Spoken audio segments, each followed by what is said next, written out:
Salut, c'est Marie-Noëlle Yoder pour Bible Tunes, la Bible pour ton quotidien avec Dieu. Le texte pour aujourd'hui se trouve dans le livre d'Esther. Esther 7, les versets 1 à 6, et je les lis dans la traduction Nouvelle Français Courant. Le roi et Aman allèrent boire chez la reine Esther une seconde fois. Durant ce deuxième jour de banquet bien arrosé, le roi dit de nouveau à Esther : « Quelle est ta demande, reine Esther ? Cela te sera accordé. Que veux-tu ? Tu peux avoir jusqu'à la moitié de mon royaume. » La reine Esther répondit : « Si j'ai obtenu la faveur du roi et si le roi le juge bon, qu'il veuille accorder la vie sauve à moi-même et à mon peuple. En effet, mon peuple et moi, nous avons été vendus pour être détruits, tués et massacrés. Si nous avions été vendus seulement pour être réduits en esclavage, je me serais tue, car cela n'aurait pas valu la peine de déranger le roi. » Le roi Xerxès demanda à la reine Esther : « Où est donc celui qui a formé un tel projet ? Qui est-ce » Esther répondit : « L'adversaire et l'ennemi, c'est Aman, ce misérable. » Aman fut terrorisé devant le roi et la reine. L'heure est grave pour les Juifs, puisque l'ordre de massacrer, d'exterminer et de supprimer tous les Juifs a été édité par Aman. Alors la reine Esther s'est mobilisée, pour son peuple et pour elle-même. En risquant sa vie, elle est entrée dans la cour intérieure du palais et a invité le roi et son conseiller Aman à un premier banquet, avec courage, patience et détermination. Le temps du récit s'est considérablement accéléré depuis les premiers chapitres du livre. Il se passe beaucoup de choses en très peu de temps. Il y a comme un tourbillon d'événements. Le premier banquet, la potence que Aman érige pour Mardochée, Aman qui doit honorer Mardochée, son humiliation et les conseils de ses proches, la fin du chapitre 6 dit quelque chose de cette frénésie.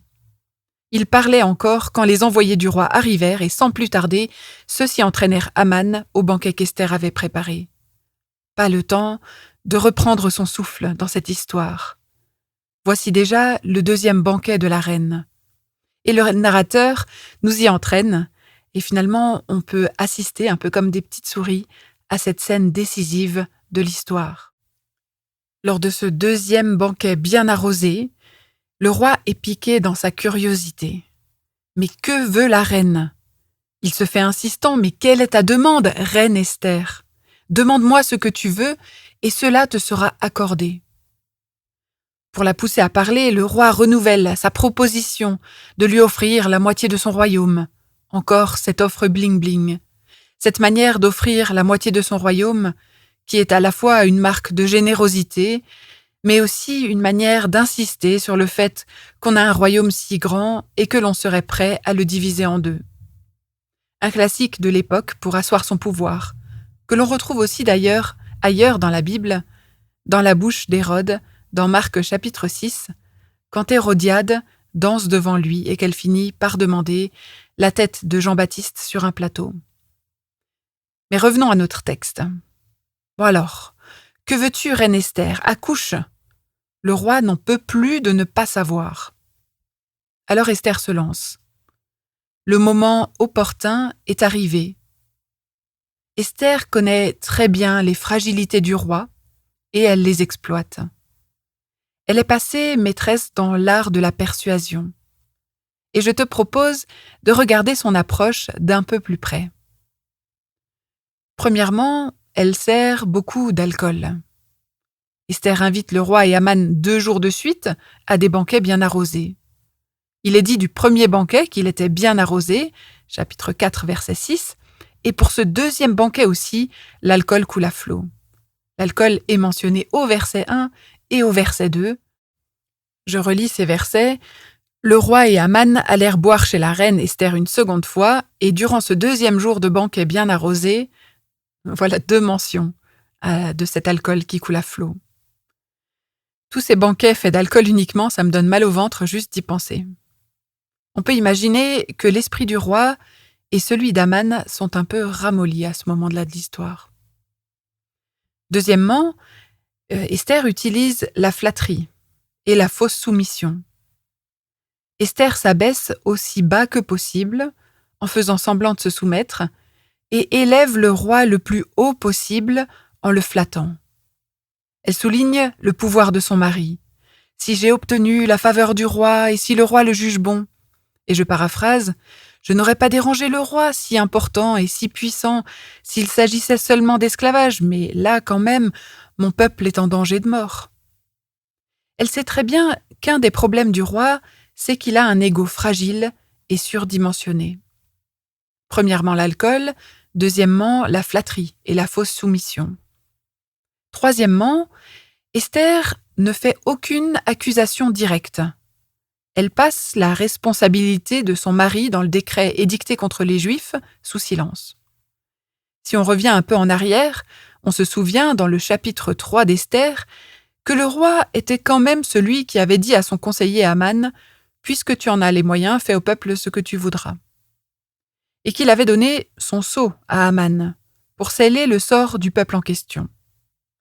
Alors certes, le peuple n'avait pas été mentionné explicitement, mais Xerxès ne s'y est pas vraiment intéressé et il apparaît ici bien naïf et ignorant de ce qui se passe dans son royaume.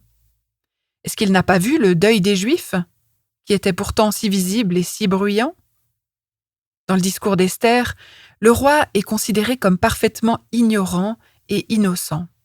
Elle reste très factuelle, en évitant soigneusement toute remise en question de son mari. Elle utilise la voix passive. En effet, mon peuple et moi, nous avons été vendus, donc par Aman, pour être détruits, tués et massacrés. Non, Xerxès ne porte aucune responsabilité. La seule responsabilité qu'il peut porter, selon son immense bienveillance, c'est celle de jouer les héros et les sauveurs.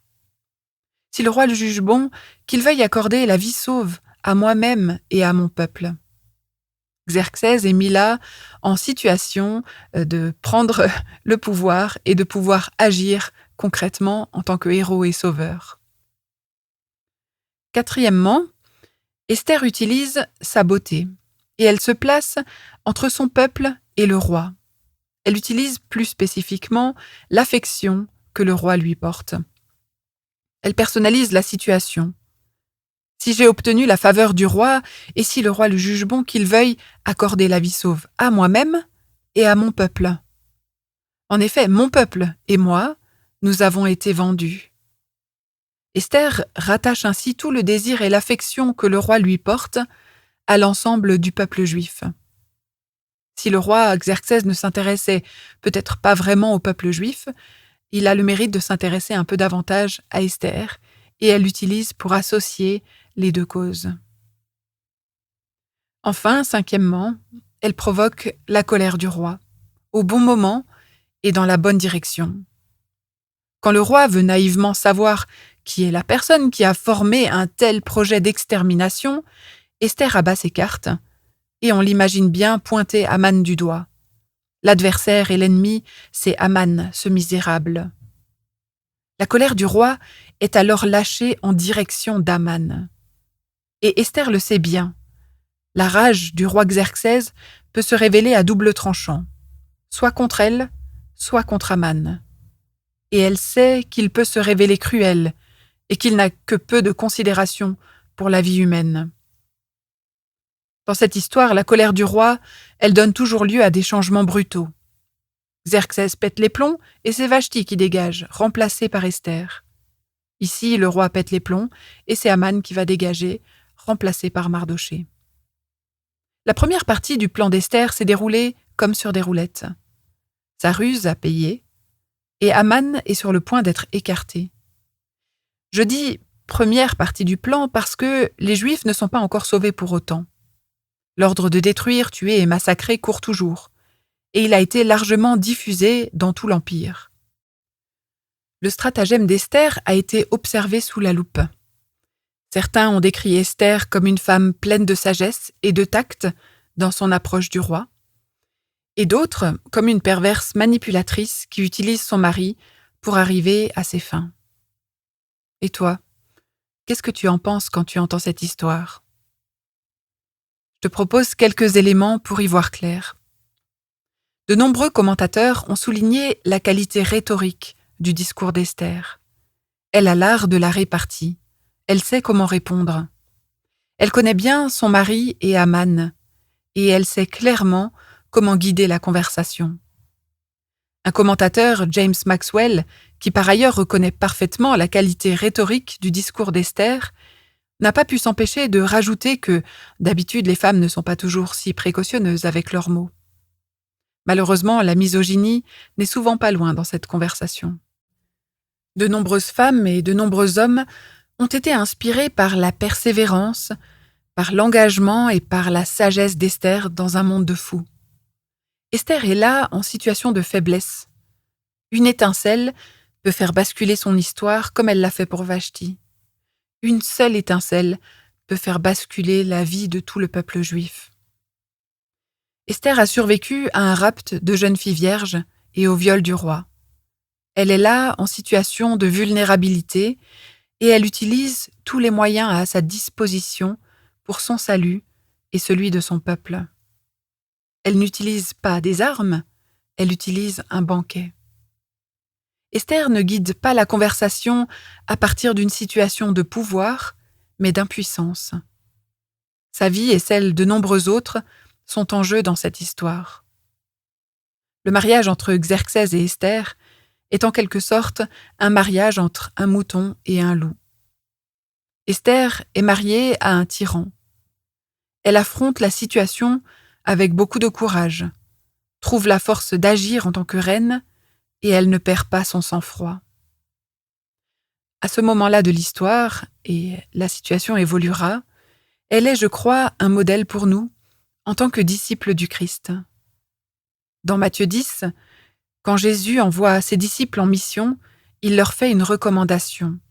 « Écoutez, je vous envoie comme des moutons au milieu des loups. Soyez donc prudents comme les serpents et innocents comme les colombes. » Alors que Dieu nous donne sa sagesse dans nos circonstances pour agir d'une manière qui l'honore. Merci de m'avoir écouté sur Bible Tunes et au plaisir de poursuivre ce parcours avec toi dans un prochain épisode.